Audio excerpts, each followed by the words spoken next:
A Ucrânia se preparou por meses, desgastando a máquina de guerra russa e enfraquecendo as forças de Putin. Agora, a Ucrânia atacou, rompendo a linha de frente russa em um avanço brutal. A Ucrânia abriu uma cicatriz de 95 quilômetros nas defesas da Rússia. Isso é humilhante para a Rússia, constrangedor. Enquanto a frente russa se abre, a Ucrânia recupera o que é seu para forçar a Rússia a recuar.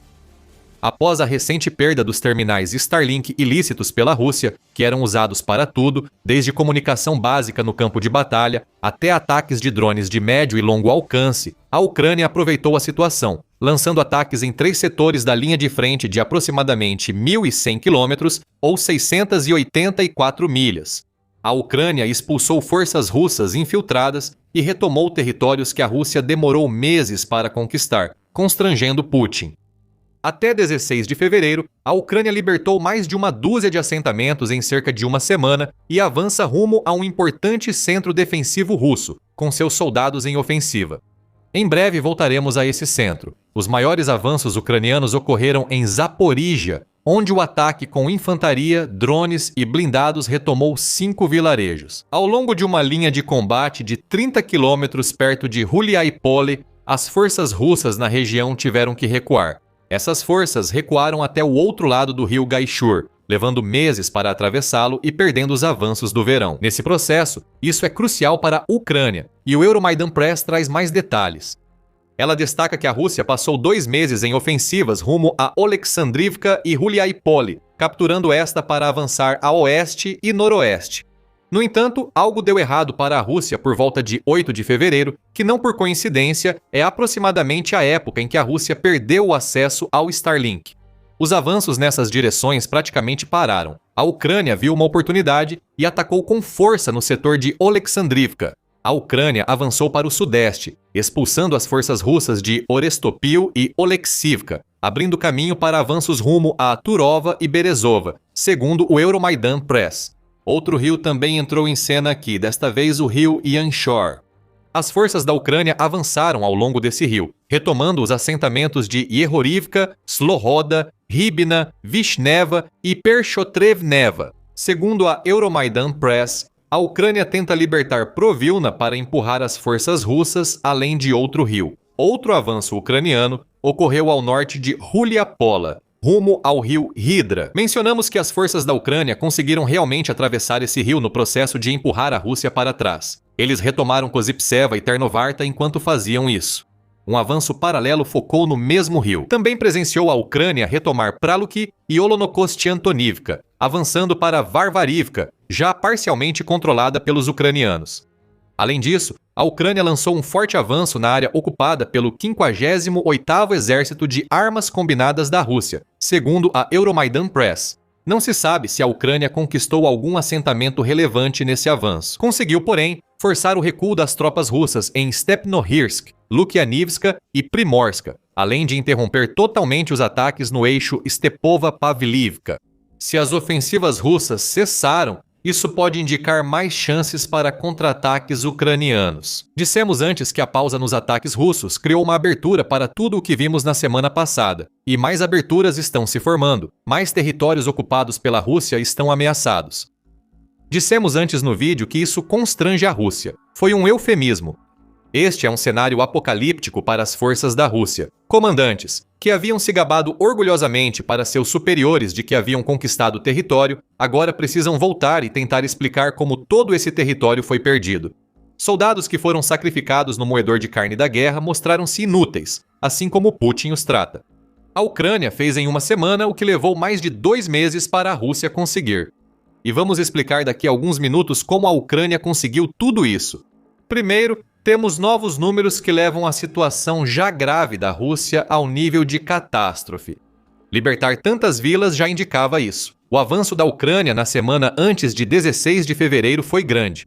A Euromaidan Press informa que a Ucrânia recuperou 9,5 quilômetros ou cerca de 5,9 milhas de território da Rússia.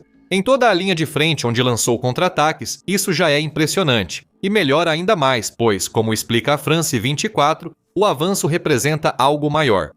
Em menos de uma semana, a Ucrânia retomou 201 quilômetros quadrados, ou pouco mais de 77,6 milhas quadradas da Rússia, o que representa os maiores avanços que a Ucrânia conseguiu em cerca de 2 anos e meio de guerra. A Ucrânia só havia recuperado tanto território antes na contraofensiva do verão de 2023, que fracassou. No entanto, aquela contraofensiva foi lançada com o propósito explícito de retomar o máximo de território possível. Esta é diferente. Sim, a Ucrânia recuperou muito território rapidamente. Existe um propósito específico para essas liberações, que explicaremos se você assistir até o final do vídeo. Antes, vejamos como a Ucrânia conseguiu isso. Há 2 fatores principais em jogo, um dos quais já mencionamos algumas vezes: Starlink. O desligamento do Starlink foi crucial para o sucesso ucraniano, como Preston Stewart explicou em sua análise sobre o avanço da Ucrânia. Ele ressalta que analistas notaram que a Rússia perdeu o Starlink, impedindo o uso de drones. Isso é só parcialmente correto e pode não ter influenciado o que a Ucrânia conseguiu. Sim, alguns drones russos usaram o Starlink, mas Stewart destaca que a maioria eram drones de médio e longo alcance usados pela Rússia para atacar a Ucrânia. Os operadores de drones FPV russos provavelmente ainda operavam nas áreas de Zaporizhia recém-reconquistadas pela Ucrânia. Embora você possa argumentar que perder drones de médio alcance significou que a Rússia não pôde fazer nada para enfraquecer o ataque ucraniano que estava por vir. Mais relevante no caso do Starlink foi a perda de comunicações para soldados russos. O serviço interrompeu a comunicação e afetou o uso de alguns drones, afirma Stewart. Reflita sobre o que isso representa para a Rússia. Entre 2025 e 2026, sua tática foi enviar pequenos grupos para criar defesas frágeis em território ucraniano. Esses infiltrados dependem da comunicação com o comando para saber onde ir, o que fazer, quando agir e se receberão reforços para transformar pequenas posições em linhas de combate reais. Com o Starlink tirado da Rússia, toda essa comunicação desaparece e o que resta para a Rússia são pequenos grupos de soldados andando às cegas. Eles não sabem para onde estão indo ou o que deveriam fazer em seguida. Eles só podem se abrigar em defesas frágeis e esperar que as unidades de assalto da Ucrânia não os encontrem. Afinal, isso não funcionou muito bem para os infiltradores. O segundo motivo da notável contraofensiva da Ucrânia foi adotar nova estratégia contra a infiltração russa, explica Stewart, destacando o desenvolvimento de uma nova tática pelo país. Ela forma pequenas unidades que saem em missões de busca e destruição para aniquilar totalmente os infiltradores em seu território. Esses grupos podem ter o tamanho de um pelotão, entre 12 e 20 soldados, diz Stewart, e atuam avançando nas zonas cinzentas que a Rússia afirma ocupar, eliminando vestígios dos infiltradores. À medida que avançam, eles possuem informações de inteligência muito detalhadas sobre a área em que entram, e têm um objetivo definido. Avance por esses prédios, limpe até aqui, pare, faça uma pausa e reagrupe, explica Stewart sobre a estratégia da Ucrânia. É um método metódico e está se mostrando extremamente eficaz para lidar com os grupos de infiltração que a Rússia está tentando usar para fazer reivindicações frágeis sobre territórios que mal conseguia manter. Antes dos contra-ataques devastadores da Ucrânia, a Rússia já havia se estendido demais na linha de frente, enquanto a Ucrânia combinava flexibilidade e unidades mais fortes que as russas. A Rússia se infiltra para destruir as forças de Putin e recuperar território, como disse um soldado ucraniano ao Army Inform. Caçamos e destruímos os coladores de bandeira. Esse soldado é o coronel Vladislav Voloshin, porta-voz das Forças de Defesa do Sul da Ucrânia, que atuam nas direções de Huliaipol e Oleksandrivka. Vimos a Ucrânia recuperar muito território na última semana. Ao detectar esses grupos infiltrados, limpamos seus assentamentos, explica Voloshin, destacando que eles sempre estiveram sob nosso controle e nunca dos russos. Buscamos e destruímos esses coladores de bandeira infiltrados. A Ucrânia está retomando seu território das forças russas, que pouco o controlaram desde o início. Em um momento, vamos explicar o que a Ucrânia realmente está tentando alcançar com essa série de contraofensivas. Antes de entrarmos mais a fundo nisso, este é o Show Militar, e nós trazemos para você o panorama completo, não apenas as manchetes. Inscreva-se hoje e receba atualizações diárias. Apesar das conquistas da Ucrânia na última semana, a reação da Rússia foi fraca. O Ministério da Defesa permanece em silêncio, deixando aos blogueiros militares russos a tarefa de justificar as grandes perdas da Rússia. A maioria relata algo próximo à realidade, afirma Stewart. Yuri Podoliaka tenta desesperadamente minimizar as conquistas da Ucrânia, dizendo que o país busca objetivos que claramente não está tentando alcançar. Stewart cita Podoliaka para sugerir que o avanço ucraniano não foi tão eficaz. Ignorando as conquistas territoriais, o blogueiro diz que a Ucrânia foi parada em toda a linha de frente. As últimas 24 horas mostraram isso. O corpo de assalto das Forças Armadas da Ucrânia não só não conseguiu alcançar os sucessos de que precisava, como também está claramente incapaz de realizar ações de contraofensiva sérias. Stewart cita o blogueiro militar, afirmando que apesar de mais vilarejos serem libertados, as perdas anteriores ainda cobram seu preço. E as unidades das Forças Armadas russas estavam claramente preparadas e conseguiram impor sua própria resposta. Sério, Yuri, é isso que você vai dizer? Isso é justamente o oposto do que ocorre. Além disso, como o Stewart aponta, as afirmações de Podoliaka contradizem até outros blogueiros militares russos. Parece haver alguma projeção aqui, ou então Podoliaka avaliou errado as ações da Ucrânia na última semana. Como se fosse algum tipo de contraofensiva massiva, parecida com a que vimos no verão de 2023, mas que deveria retomar vastas áreas de território, não é isso. A Ucrânia é esperta demais para sacrificar dezenas de milhares de soldados em algo assim e já tem um plano mais importante para o território liberado. Esse plano pode ser resumido em uma palavra: estabilização. O que a Ucrânia está fazendo com toda essa contraofensiva é se preparando para o que virá depois, em 2026. Segundo a Euromaidan Press, a Ucrânia limitou de forma inteligente suas ofensivas à zona tática, ou zona cinzenta, onde já havia combates. Podoliaka está certo ao dizer que a Ucrânia não consegue consolidar avanços para permitir um avanço mais profundo em Zaporizhia. Konstantin Machevets, citado pelo Instituto para o Estudo da Guerra, diz a mesma coisa, só que no caso de Machevets. Ele entende que a Ucrânia não tenta consolidar, mas estabilizar áreas mais caóticas da frente de Zaporizhia. Por quê? Rússia se prepara para nova ofensiva no verão de 2026. O objetivo central da Ucrânia é dificultar o cronograma russo da ofensiva, conforme Machevets relatou em 5 de fevereiro. Qualquer coisa que a Ucrânia possa fazer para adiar essa ofensiva em relação ao momento do seu lançamento reduz a janela de oportunidade que as forças de Putin terão para conquistar território. Com clima favorável, o verão na Ucrânia oferece solo firme, árvores e operações noturnas sem risco de hipotermia. A Ucrânia quer estar pronta para o ataque quando as condições permitirem. Uma ofensiva russa. O ISW relata que parte da ofensiva russa de verão vai se concentrar na direção Orikhiv-Zaporizhia. Por isso, a Rússia passou meses tentando tomar o território que a Ucrânia retomou na última semana. O Kiev Post diz que a Rússia planeja usar 100 mil soldados na ofensiva, provavelmente vindos das reservas estratégicas do país. Putin definiu prazos rígidos para os ataques em Zaporizhia, mas agora a Rússia dificilmente conseguirá cumpri-los antes do verão. É necessário retomar o território perdido para viabilizar a ofensiva na escala desejada por Putin.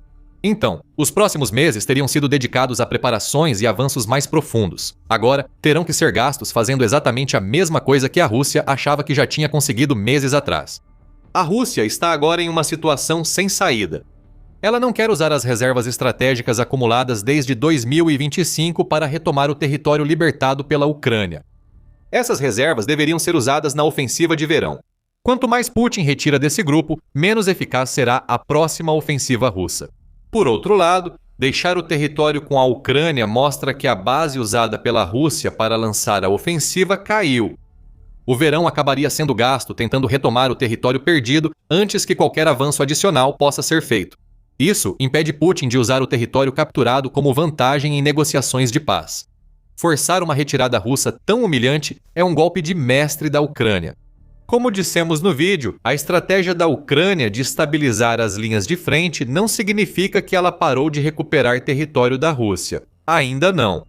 Segundo Stewart, a vila de Uspanivka pode ser o próximo alvo da Ucrânia. Isso faria sentido. A vila é o centro da configuração defensiva russa, o que provavelmente significa que é um nó logístico por onde outros ataques russos mais profundos em Zaporizhia são canalizados. Tomar essa configuração defensiva enfraquece ainda mais a Rússia e dificulta para Putin conquistar os objetivos que busca no verão. A perda de Uspanivka seria especialmente dolorosa para a Rússia, que controla o local desde novembro de 2025 e o usava para bloquear unidades ucranianas em Novomykhalaivka. Talvez haja mais um avanço ucraniano rumo a Uspanivka, mas isso deve ser o limite da contraofensiva. Assim que esse assentamento for tomado, a Ucrânia vai mudar seu foco para fazer o que for necessário para se preparar para o verão. Vemos a Ucrânia retirando a questão da zona cinzenta da equação. O conceito de zonas cinzentas surgiu recentemente e ganhou destaque na guerra da Ucrânia devido às táticas de infiltração da Rússia. Antes desta guerra, a ideia de linhas de combate era bastante solidificada. Cada lado criava defesas em uma linha fixa, organizando ataques para avançar ou recuar conforme eram ocupantes ou defensores. Mas na Ucrânia, as linhas de combate ficaram borradas. Zonas cinzentas, muitas vezes se estendendo por quilômetros, foram criadas. Nessas áreas, nenhum dos lados pode reivindicar legitimamente um pedaço de território, porque ambos estão operando dentro delas. Por exemplo, uma unidade russa que se infiltra atrás das linhas de combate pode se instalar em uma parte do território que ainda é patrulhada pelos drones da Ucrânia. Esse território não foi capturado pela Rússia. No máximo, a Rússia mantém uma posição temporária que será destruída quando os infiltrados forem descobertos. A criação dessas zonas cinzentas permite à Rússia semear caos na retaguarda ucraniana. Isso obriga a Ucrânia a empregar tropas de assalto nos contra-ataques, como os vistos antes de 26 de fevereiro. Apesar da eficácia, a Ucrânia preferiria evitar zonas cinzentas. Ela busca linhas estáveis e controle do território, pois isso permite criar fortificações. Provavelmente veremos isso da Ucrânia, antes e após a planejada libertação de Uspanivka. Segundo a Euronews, a Rússia já enfrentava dificuldades para conquistar pontos de concentração para sua ofensiva de verão. A Ucrânia eliminou vários desses pontos com sua impressionante contraofensiva. Agora, esses territórios libertados serão fortificados e virarão pontos defensivos para dizimar soldados russos que tentarem reocupá-los. Por isso, a linha de frente está se afastando ainda mais de Zaporíjia, segundo Stewart. Com esse movimento, vem a capacidade da Ucrânia de reforçar as fortificações existentes e, potencialmente, criar zonas de morte nos territórios libertados. Isso ajudará a Ucrânia a desgastar as forças russas no verão, forçando a Rússia a pagar caro em sangue pelo território que Putin e seus comparsas achavam que já controlavam. Essas zonas de morte ao longo da linha de frente, que podem chegar a 15 quilômetros, obrigarão os infiltrados russos a colocarem suas vidas nas mãos dos ucranianos. Cada vez que eles tentarem dar um único passo à frente, um drone pode estar sempre observando. Agora, a Ucrânia tem uma rede de mais de uma dúzia de localidades, e talvez mais por vir.